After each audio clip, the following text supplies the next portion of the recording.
If he's managed to get a goal out of him in 2 training sessions, what could this man do with him? As top professionals at basically the country's biggest club, why can they not adapt? He wanted the wing-backs to push up, the CDMs to get closer to the centre attacking midfielders, and for them to overwhelm the centre of the pitch.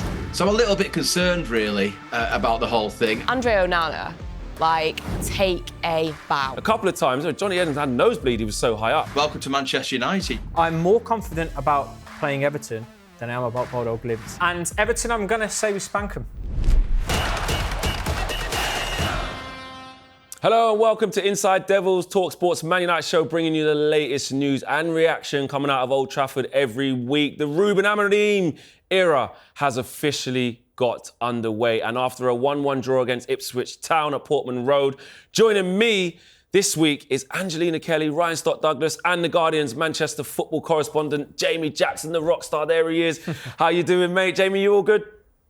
Yes, thank you. Are you okay, Flex? I'm all good, mate. I'm all good. I'm excited for the Ruben Amorim era. You guys here in the studio, good to see you back. Angelina, you all good? Yes, all good. Missing 4 teeth, but I am back in action. Well, we can't see that, so that's all right. No, they're at the back. They're not at the front, so it's all right. You're doing well. And Ryan, I know we're going to hear some stats from you later on the show. You got all prepared? Yes, all prepared, ready to go. And I too am looking forward to the Amorim era. Exactly. I thought you were going to say you were also missing 4 teeth then. And I can see that. Yes, exactly, I know, yeah. So let's start with a game on Sunday. After a dream start with Marcus Rashford's strike on 2 minutes, we were brought back down to earth with a long-range Amari Hutchinson effort. Let's hear what Ruben Amorim had to say in his very first post-match press conference. It's hard to expect anything now. It's like it's not a surprise, but you have to see it in game. So that's why I was a little bit anxious, because you cannot understand what will happen in the game. I felt that they were trying, they were thinking too much during the game, and that is normal. We start very well, but then we should have more possession with the ball, kept more the ball. And sometimes we had the ball in the defense, and the rest of the guys were too stuck because they were thinking where I should be. So this is the first point. When we make a new structure and you are so clear on that, they need time to have some fluidity in the game. So I felt that, but it's 2 trainings, and they did okay. Jamie, I'll start with you. Did it look like the same issues with a different leader, or was there already signs of progression under Amorim? Very good question. I think kind of yes, Flex, to be honest. I mean, I was looking at the performance and they started off very well, dream start. Marcus scores, I think it's only his 2nd goal this season. But then they fade. And what Ruben Amorim's saying there in your clip is very reasonable. They've only had 2 training sessions. And I get it's a new system, but what I don't quite understand generally about this group of players, with a couple of exceptions, is as top professionals at basically the country's biggest club, why can they not adapt? Why are they sort of in the game, as Ruben's saying there, wondering where they should be? I get it's a new system, but surely if you're being told to press, for example, I think the example he gave was Johnny Evans. He should have gone and pressed. Well, as a defender, do you really need to be told when to press or not? If the opposition player's got the ball and you're the nearest man, you go to him. It seems to me it's closing down, call it pressing if you like. So I'm a little bit concerned, really, about the whole thing. I know it is very early, of course it is, and I get that. But it's interesting, the goal they scored as well was a counter-attacking goal. And I think that is kind of how Ruben Amorim, with this system, or any 3 at the back, which is essentially a 5 at the back when you're defending, it is a counter-attacking system. So I'm very interested to see how that manifests itself, but also how it will go down with Manchester United fans who are kind of, I would say, maybe a little bit, not sick, but they've seen counter-attacking football, Ollie, Eric Ten Hag, Mourinho, and they want, controlled possession on the front foot. Maybe that will come. I keep on saying it's only 2 training sessions, but it did seem to be the same old issues.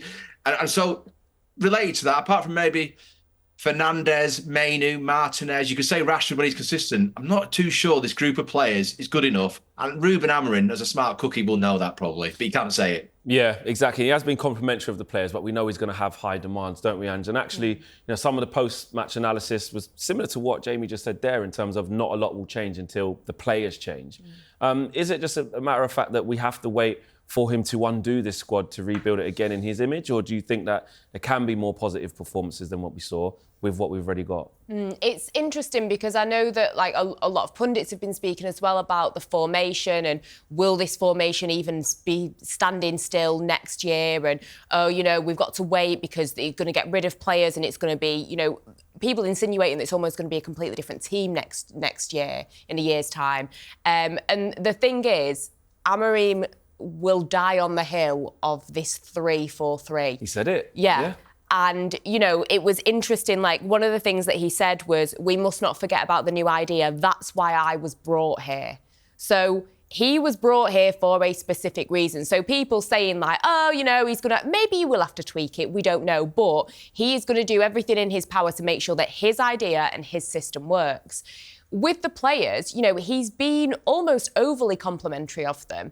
If you were planning on getting rid of all of them, I don't know, maybe you would still be complimentary. Maybe it's... In public? Yeah, but he's been like overly like, these are like great players, I believe in them, so long as they buy into my new idea. But he seems like he really wants to work with these players and try and get the best out of them. So people saying that everyone's going to be gone, you also can't get rid of everyone. No. In, January, I don't expect much is going to be done. In one transfer window, you cannot clear out all of the dead wood. So he's doing the right thing in that he is invested in these players. He's going to try and bring the best out of them. But, when you look at it on their day, like Jamie touched on, there's some players in there that are players. One player for me, Andre Onana, take a bow. He's turned it around, hasn't he? That guy, for me, is in a debate. He's 100% one of the top 5 Premier League goalkeepers at the minute. But for me, could even be in a debate to be in the top 3.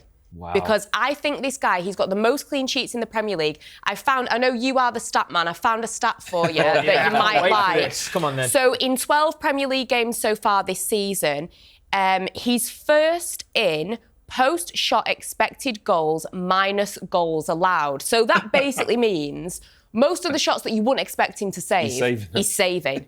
And for me, so I agree. I think there are names in that team that can challenge, but there are going to be names that need to drop out. But I don't think as many are going to drop out as people think, because you just simply can't do that much in a short space of time. Ryan, you are a stat man, but also you looked at our shape a bit more closely. For you, were we just quite far off the end goal, or could you see this guarantee of an idea that Ruben Amorim told us in that infamous first interview in Clubhouse Media? Yeah, do you know what? I could see it. I'll be honest with you. I wasn't shocked necessarily at what I saw. I've got to be completely honest, because the concerns we asked before the game ended up coming to fruition. Are they going to adapt to this system quick enough? I was more shocked we got a goal directly a result of the system. I think that shocked me more, that it was like, wow, this immediate payoff. In terms of the formation itself, so I've got a little breakdown for you. So we did a 3-4-3. What happened and what I saw develop throughout the game, one side was... It got lopsided. One side was a bit more stronger than the other side. The side I'm referring to here is Mazraoui as right centre-back. You've got Ahmad as the right wing-back. You've got Casemiro with all of his experience. And you've got Bruno Fernandes as well. Now, that side looked good. It's this side that the goal came from. And then you look to the other side of this 3-4-3 here. You've got Johnny Evans. God bless him. Love him.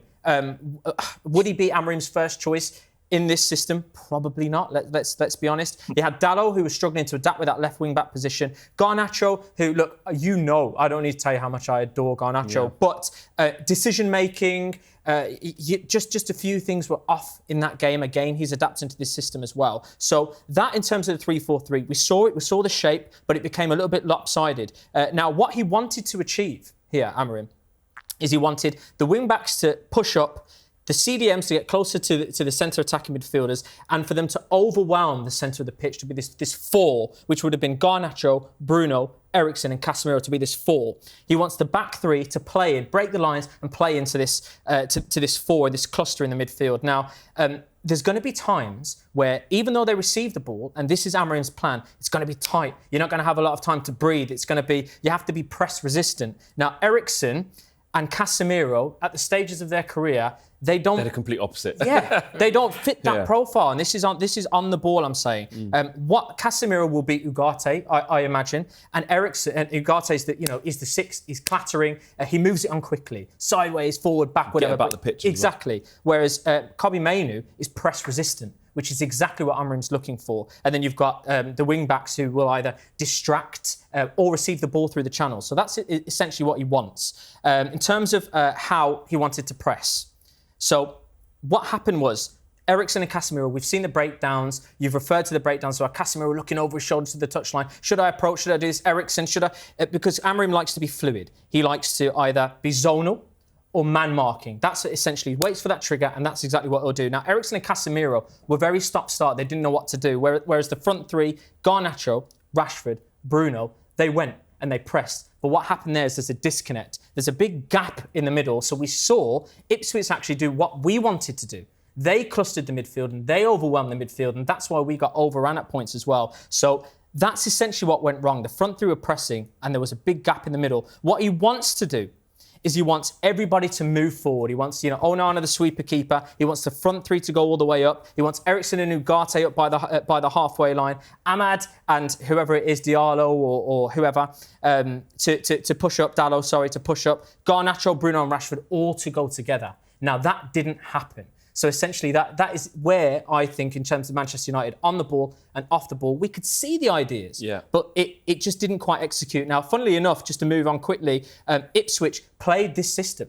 They played the 3-4-3 as well, and Jamie's mentioned it there, the way that they got us. It's essentially what we want to do. They overwhelmed the midfield, Hutchinson got some space, and bang, all of a sudden, it's 1-1. They set a lot of traps down our left-hand side where Dallo started the game actually really well. And then what happened was, they kept pressing in that area and forcing him to this clipped pass. Basically, when he's run out of options, into the centre of the park. Eriksen's retreating back towards the ball with a man behind him, not physical enough, not strong enough to retain possession. Yeah. Casemiro, big gaps there. So they did, and this is where Kieran McKenna does deserve a lot of praise. Absolutely. And how well they've worked with the manager. But that is what we want to see. And I just think, as the game goes on, I think we did see players out of their comfort zone, Jamie. And you spoke about Johnny Evans there, sort of saying, well, why does he not know? A couple of times, Johnny Evans had a nosebleed, he was so high up. He's probably thinking, in my whole career, I'm 36, I'm supposed to be sort of just helping the youngsters get used to it. All of a sudden, I'm at Portman Road, I'm in the opposite box, mate. I don't know what's going on. Casemiro, for 10 years plus, has gone, well, I just sit here and give the ball to Modric and Cruz. That's my job. I do not go over there. So there is this, even though they're seasoned pros, I think there's this sort of understanding, or this sort of being scared of going, boss, are you sure you want me to go there? And I see what you mean, Jamie. It's like your seasoned pros, you'd probably ask them to take to it a bit quicker. But it was interesting to see that in some moments it did work. We did turn the ball over quite a couple of times in the early exchanges. But then as the game went on, they did kind of revert back to type. So that is one. I mean, one thing we did hear after the game, Jamie, I wanted to get your take on this, was Ruben Amorim's comments about, in 4 years at Sporting, he has spoken to the media more in 2 weeks at Man United than he did at 4 years at Sporting. As a football fan / a journalist, is that a bit salty towards the media, or is it a good sign that actually I don't want to do all this talking, I want to work with my squad? Well, certainly the latter part of your question is what he's saying. But what I would say is, what actual media did he do before Portman Road? He did an in-house interview with United TV, MUTV, sorry. And I think he did maybe a Sky one, and that was it. So, I mean, it was an international break. So if he's using that as a barometer of too much he's got a shot coming, hasn't he? I mean, well, it's this classic thing, though, Flex. Welcome to United. Welcome to Manchester United. Moyes, Van Gaal's opening presser. I was there. The Europa Suite was, this club is too commercial. Hello, Louis. Where have you been the last 50 years? And, just sort of broadening this out and related to what we're talking about here about the players, maybe Casemiro's not being used to doing this, and he's saying this, Ruben, about the media. He actually did not want to come to United until next summer, and they have turned round Ratcliffe and his Ineos employees, Ashworth and Broadus, basically said it's now or never. So what you're seeing here is Amorim being parachuted in to a squad that's obviously not built for him. He's not had any say in signing any of these players. He's got this completely new system, and so everything we're seeing is a bit chaotic. So, glass half full time, that makes, I know it's Ipswich Town, you should be beating them. Of course, you're the great Manchester United, the record champions, you should be beating them at their place. That's not an entitled view. But what I'm going on to say is, in all the circumstances we're talking about, the draw, therefore, I think is an okay result. Yes. And he seems to me, I was at the game when his Sporting battered Manchester City. Yeah. Just recently in the Champions League.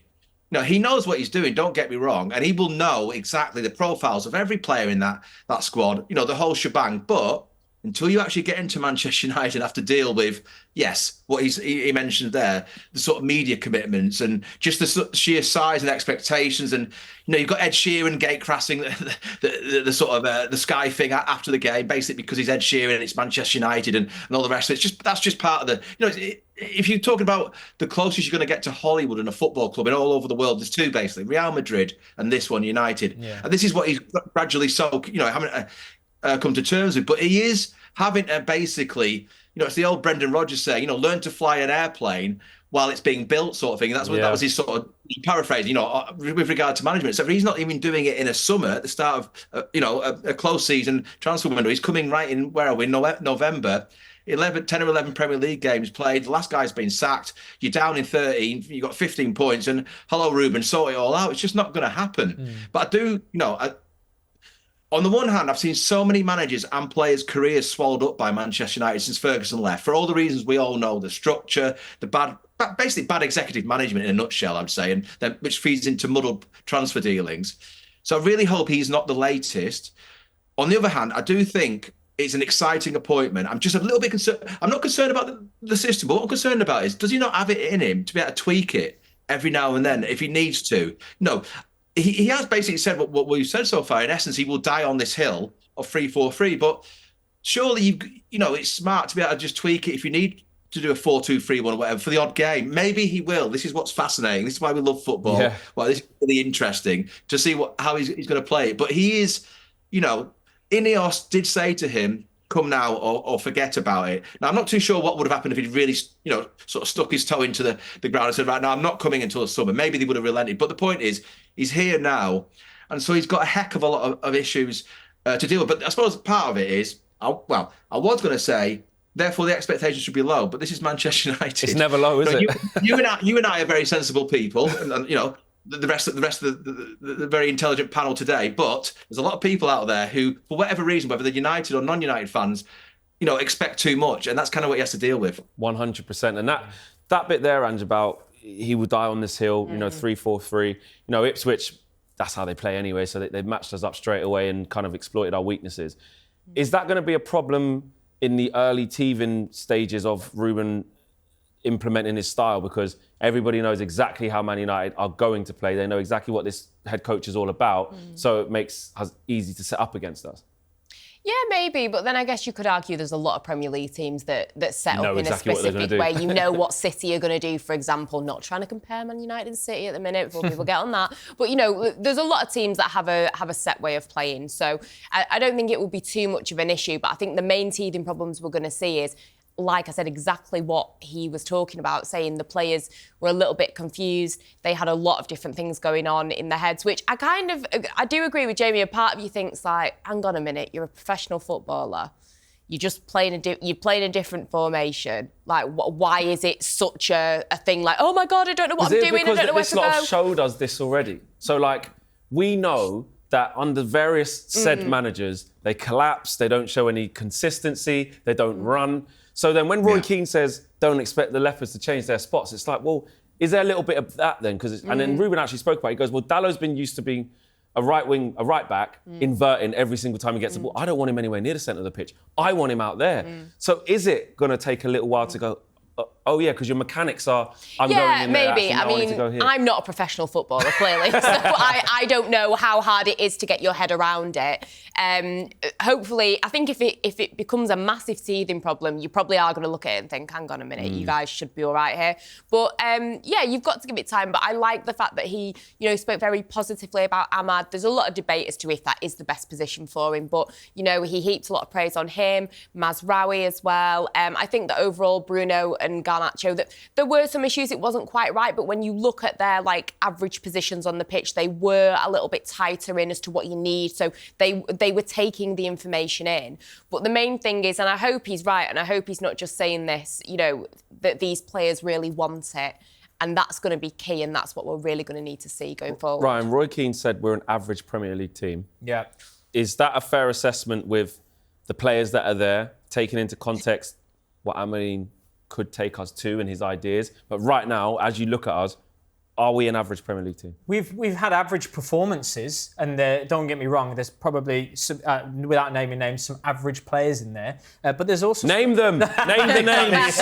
We want names! I'm not trying to get cancelled by the fan base. But and there's some above average players in there as well. You mentioned Roy Keane. We know some former Manchester United players tend to get quite passionate after a Manchester United game. I actually don't really like some of the way some of the questions are quite loaded in Amorim's direction, because they were almost pushing him to a certain answer, which I didn't like, but I digress. Yeah. In terms of Amorim himself, it's interesting because you talk about are they average, are they above average? What I saw from his post-match conferences was he talked about they were thinking too much. They were thinking too much. They were thinking too much.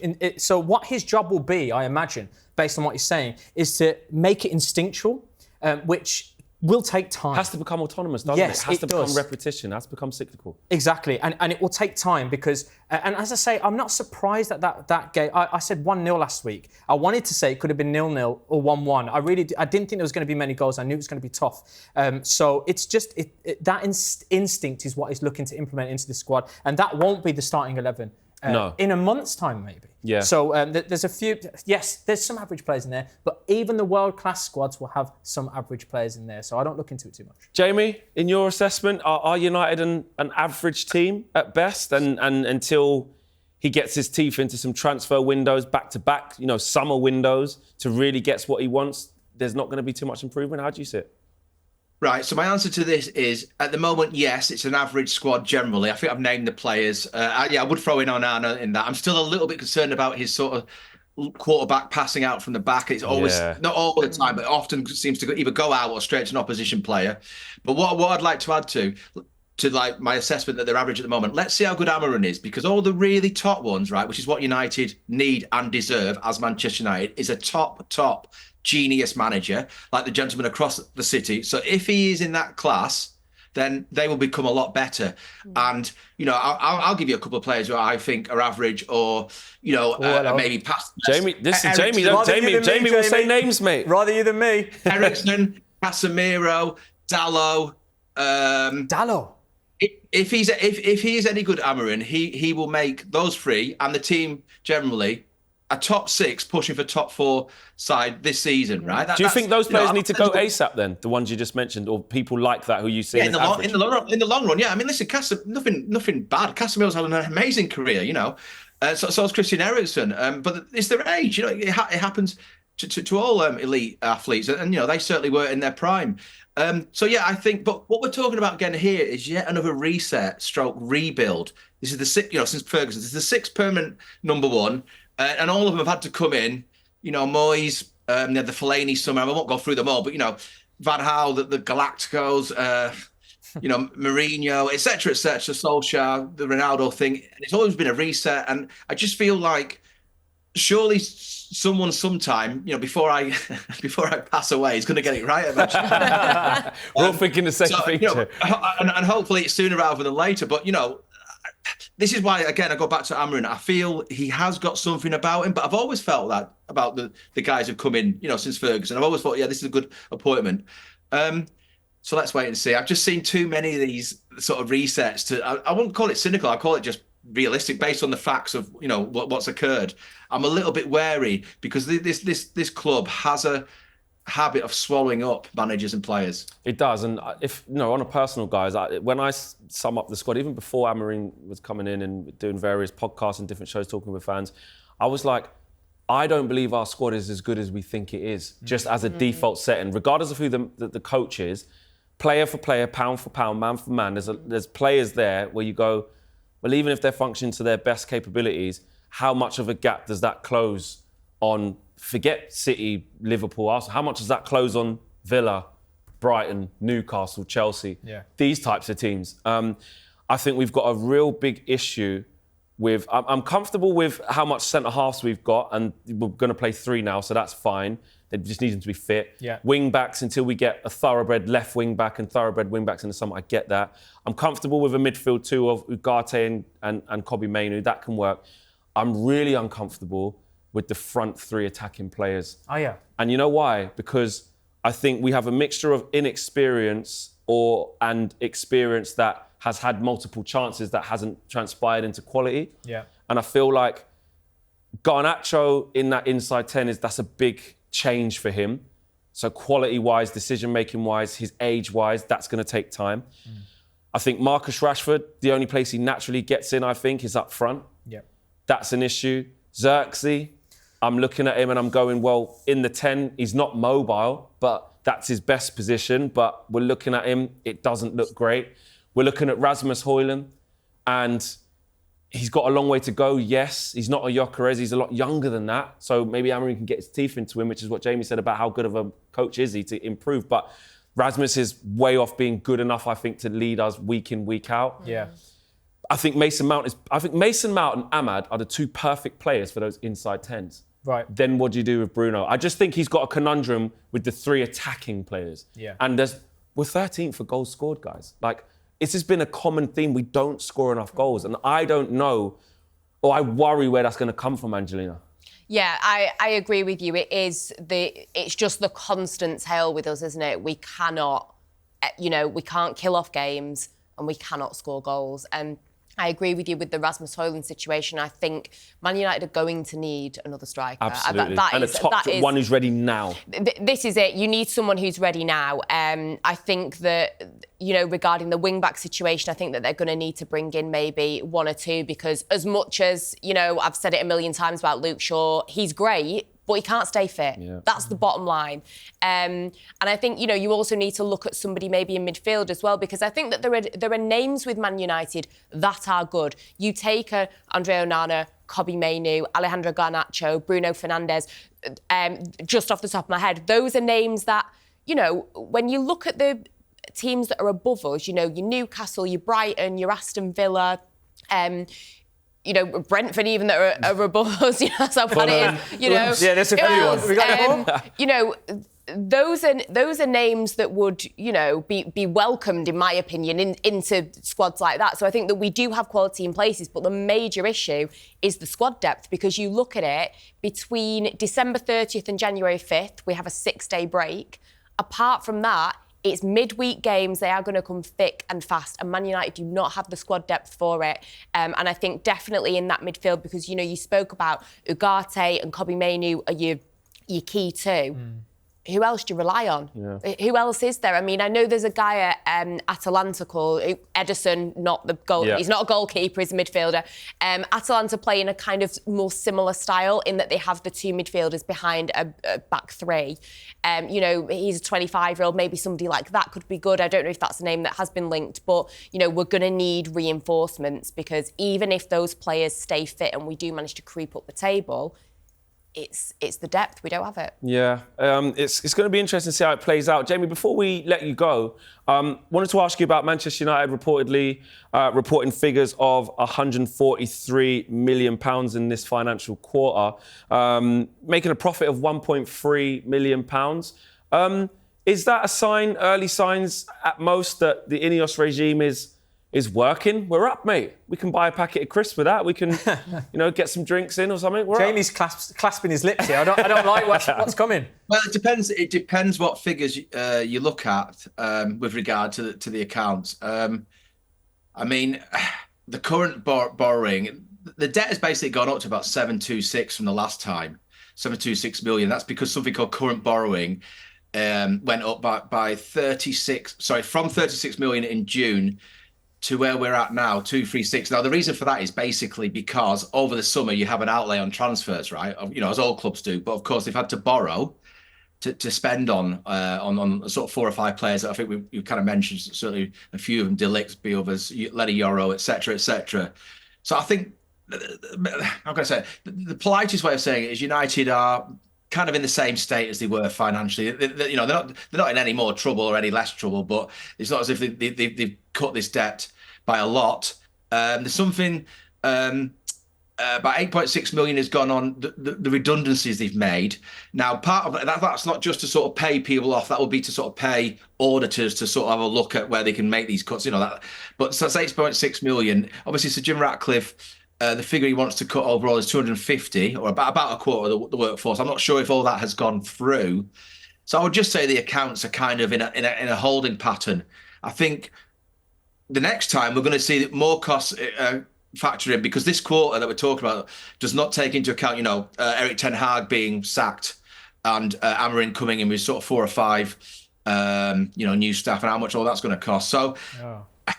To sort of zoom out a little bit, maybe in a year or so, a couple of years maybe, we'll start to see then how much the Sir Jim Ratcliffe factor will have an impact, with regard to the sort of club's long-term financial debt, if you like. Because that is the big figure, isn't it? I mean, basically that figure has kind of wobbled around the initial 500 million it always was when Malcolm Blazer bought the club, I think, in 2005. So you could say maybe that's good if you look at inflation. But as I say, part of the 726 or 700 million plus I mentioned, that is to do with costs that always rise in the summer, and they will come down. That will come down during the year. So it's, as I say, it's kind of about this where it was, the sort of overall financial health of the club.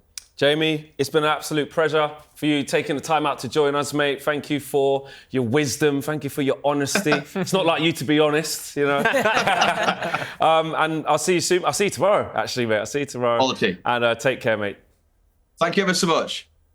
Now, with Man United back in action, it means a warm return to Ryon Scott-Douglas's turbocharged analysis. Now, we've already heard about how Kieran McKenna matched Ruben Amorim's unique style, but let's hear some more from the alternative takeaways from the Sunday. Ryan, what you got? Yeah, exactly that, Flex. I mean, we've seen the shots, we've seen the possession, the shots on target, all that low-hanging fruit. What I want to do is get some key takeaways of that match, and I'm going to delve into it right now. So we've got, first stat here, as you can see, the Premier League managers who have scored within the first 2 minutes of their first game. Is Ruben Amorim in good company?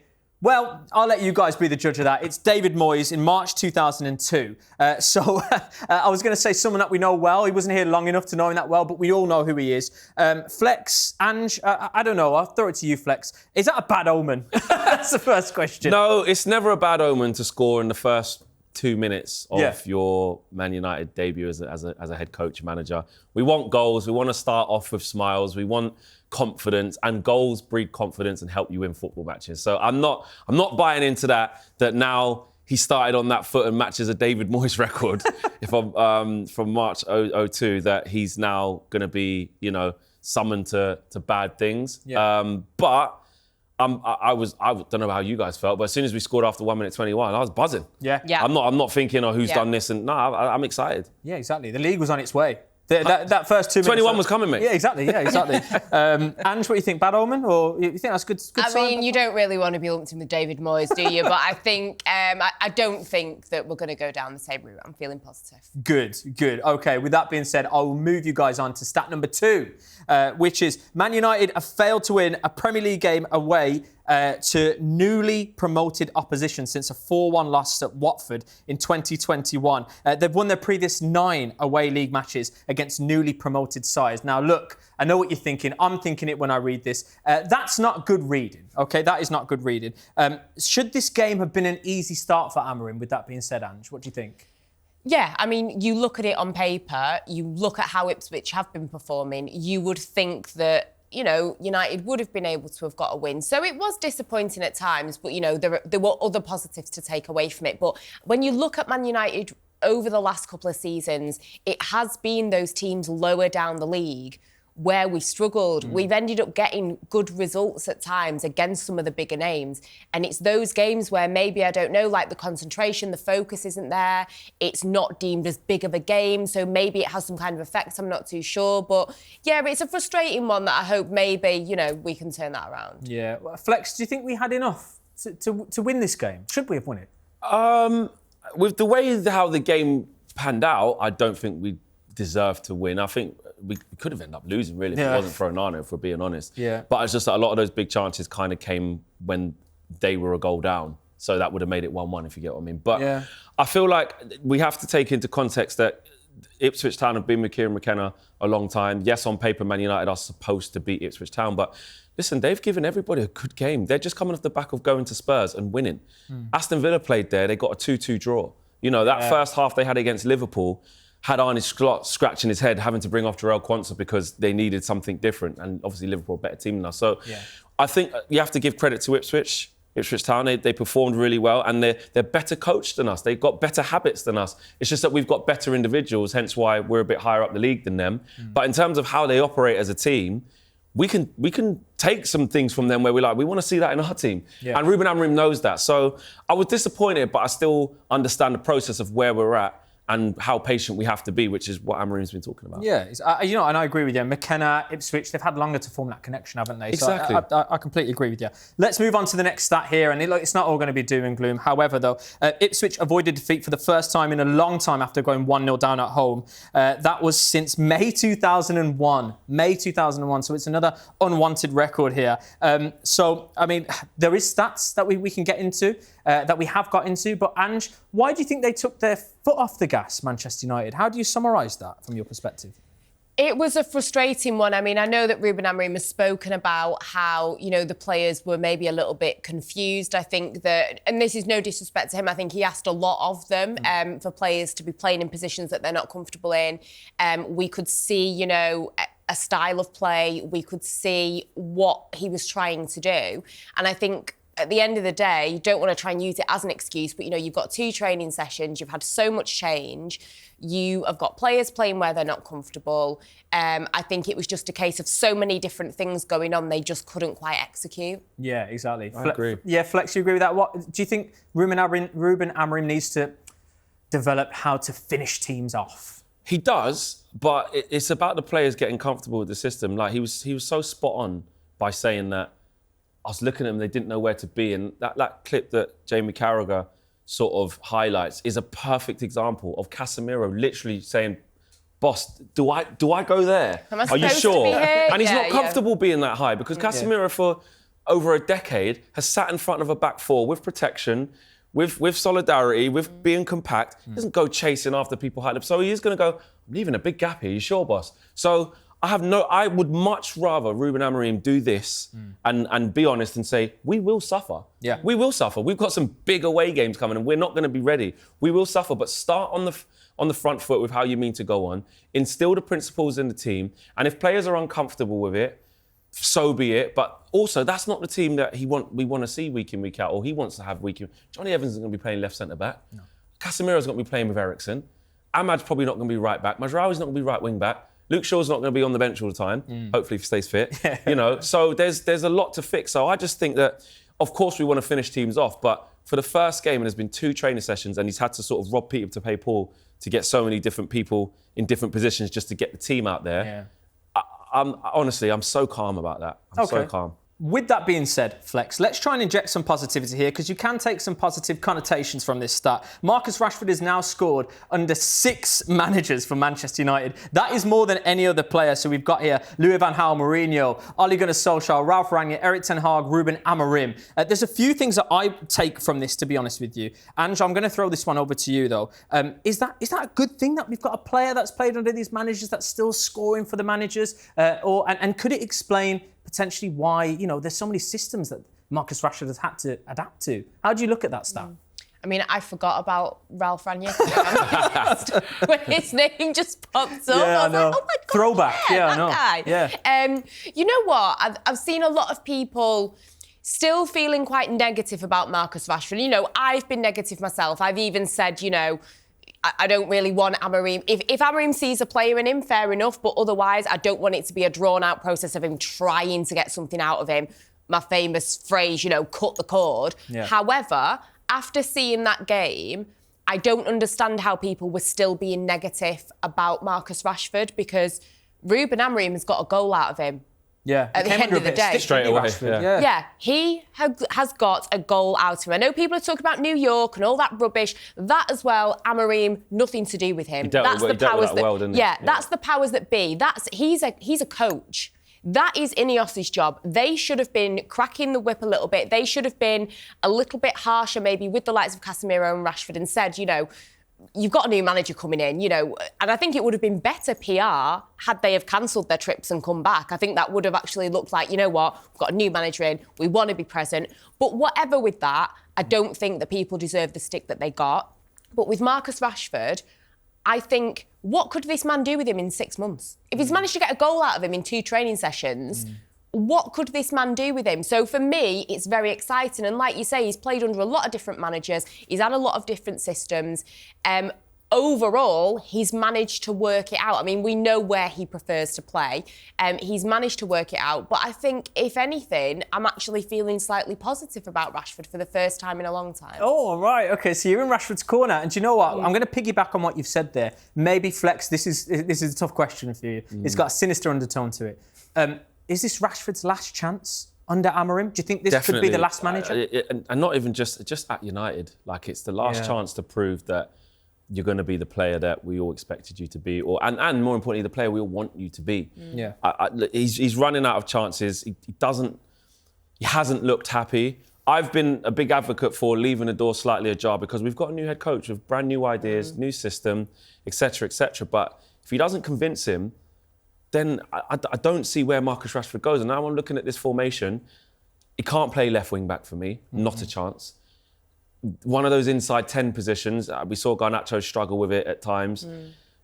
We have to wait and see, but not for me, for Marcus Rashford. I did say that I think the best place for him to play in this formation would be up front, so I wasn't shocked that Ruben Amorim put him up there. But I don't know. I agree that wasn't his worst game. Like, in terms of going forward, we had nothing. After the goal, they didn't know how to attack collectively as a group. So I wouldn't put that all on Marcus. Yeah. And I saw a lot of the fans on talkSPORT, Harry was interviewing a few, and they were very, very scathing, some of those away fans, saying, get rid of him, you know, £5, I'd get, you know, this, that and the other. That's too far, isn't it? That's too far for me, but I understand that, like, the patience is wearing so thin with Marcus. Don't care about the Portland thing. Yeah. Like Ruben Amorim said, he said, they were told they can go anywhere for 5 days. He basically said, I wouldn't have told him that. So that's not going to happen again. Yeah. But he dealt with that well. Couldn't care less. But on the pitch, we're just not seeing it, Ryan. And the door's ajar for me, though. Let's let the season pan out. But I don't know. I'm not too sure, mate. Yeah, no, I'm with you. And to finish this off, the last stat here is a bit of analysis from the game. And for me, the draw on this is the homework. So before this game, Ipswich had scored 3 goals from outside of the box. Make that 4 because, look, it has to be said, Hutchinson, that was an absolute banger. Credit where credit's due. We said it, Ipswich played well, McKenna, fair enough. And Hutchinson, that was a fantastic strike. But that is now 4 goals from outside the box, second to only Forest and Manchester City. So the question is, Ange, why was he allowed to get that one off? That's it, isn't it? You know, you make those kinds of mistakes, you're going to get punished. And you would like to think that that is something that they were aware of. I think it's just a case of, again, like I said, these players were probably not as focused as they normally would be because they had a lot of other things going on. Not to criticise Amorim for, you know, starting with the formation that he did that's maybe confused them a little bit. But yeah, it was frustrating to see that, and it's something that I would like to think from the character that we've seen so far, this is somebody who is going to be aware of those situations, and slowly but surely we will get it where the defenders are doing the work that they're supposed to be doing and being aware of things like that and stopping it from happening. OK, and there you have it, your one-stop shop to all of the stats and the takeaways from Manchester United and Ipswich. Always a pleasure, Ryan, you coming with the big stats. We always need to get a bigger picture as to what we've just seen. Next up, we're going to look ahead to Bodo, Glimt and Everton. Let's take a look ahead to Ruben Amorim's first games at Old Trafford under the lights as we search for our first wins under the new head coach. Bodo Glimt are in town this Thursday night before Everton travelled a short distance across the northwest for Amorim's first league test at home. Let's do it in order because Bodo Glimt Thursday night. We got that win against PAOK, which was our first win in Europe in a year. Thank you, Rude. Gosh. Thank you. Yeah. Thank you, Rude, if you're watching somewhere with your feet up in a cafe in Amsterdam or something. Thank you. We need to build on that. We're running out of games and margin for error because, yes, it's a league format now, so you can lose a few here and drop a couple of points. But now, you know, Bodo, Glimt, you know, Victoria Pilsen, Rangers, etc., we need to get the wins and the bad to make sure we finish in that top 8, so we can go straight through. But he has spoken about rotation, Angelina. He's spoken about, you've spoken about how many games there are as well. And Ruben sort of said the players who have been training and not playing games, they've been working on the system. I have to change those round, and the players have been playing. We'll then do a bit of training and work on the system. What type of team are you expecting to see on Thursday night?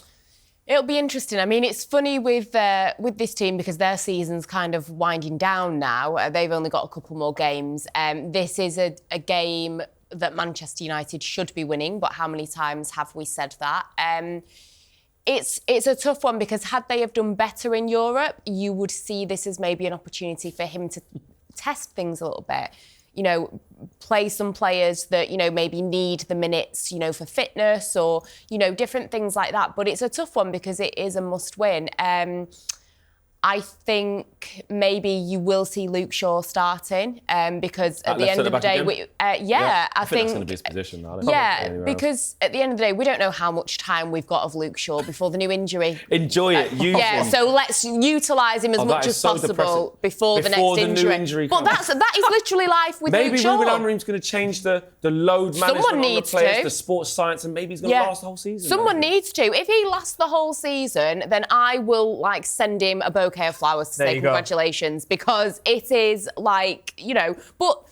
that's a whole other thing. I think, Mazraoui seemed to play well in that role, so I think maybe you will see him. Amorim sounded like he was very, happy with him, very positive about that. Do you see Dalot try that right-hand side and see maybe? I think that Ahmad overall, it wasn't as bad as I thought. When I saw it, I thought, this could be tough. But I thought he took to it so well. So I think he deserves a spot.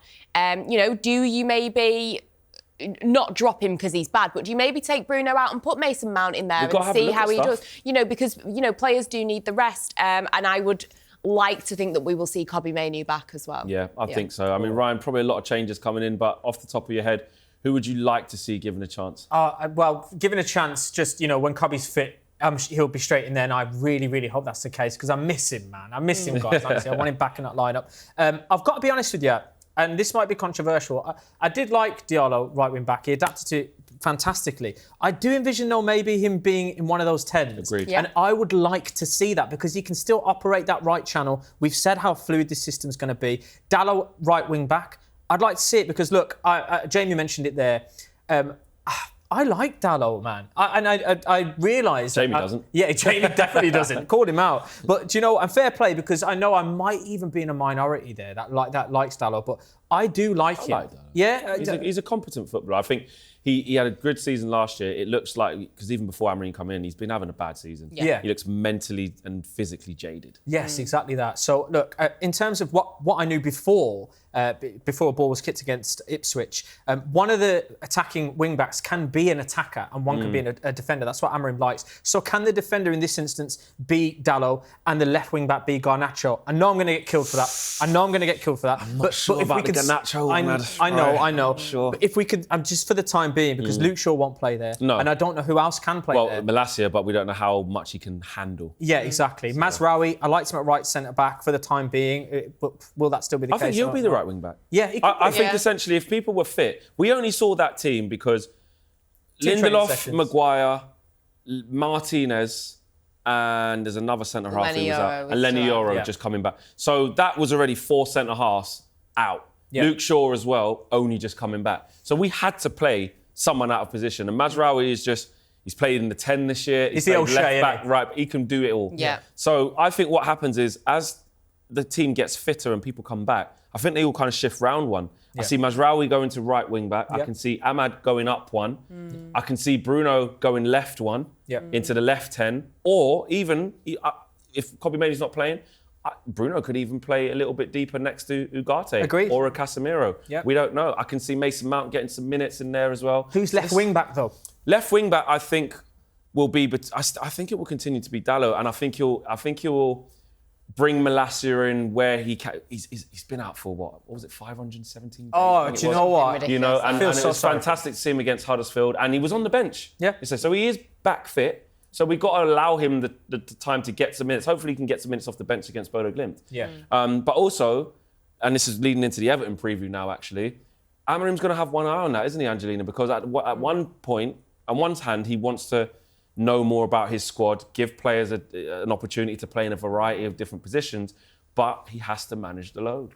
Yeah, exactly. And with this Everton game, this is a game that United have got to win.